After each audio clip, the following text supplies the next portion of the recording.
দিনৰ দিনটো বহুত বেছি কাম কৰাৰ ফলত বা আপোনাৰ বহুত বেছি ওজন বাঢ়িছে বিভিন্ন কাৰণত আপোনাৰ হাড়বিলাক বহুত বেছি দুৰ্বল আৰু মাজে মাজে বহুত বেছি আপোনাৰ গাঁঠিবিলাকত বিষ অনুভৱ হয়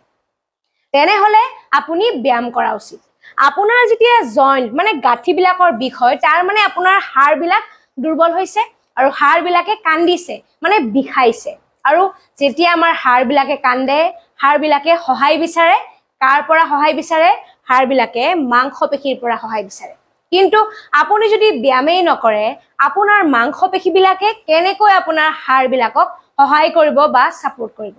হেহে আপুনি যেতিয়া সদায় ব্যায়াম কৰে আপোনাৰ সেই দুৰ্বল হাড়বিলাকক বা ওজনৰ ফলত বা কষ্টৰ ফলত খহনি খোৱা সেই হাড়বিলাকক সাপোৰ্ট দিবৰ বাবে আমাৰ সবল মাংসপেশীয়ে সহায় কৰে হেহে আপুনি সদায় চেষ্টা কৰিব যাতে আপুনি আপোনাৰ শৰীৰৰ বাবে দিনত 10 পৰা 15 মিনিটলৈ ব্যায়াম কৰে প্ৰথমতে আপুনি 10 পৰা 15 মিনিট চেষ্টা কৰিব আৰু লাহে লাহে সময় বঢ়াই গৈ 30 পৰা 45 মিনিট সময় ব্যায়াম কৰিব চেষ্টা কৰিব আৰু আপুনি যদি তেনেকৈ কৰি যায় আপোনাৰ মাংসপেশী সবল হৈ যাব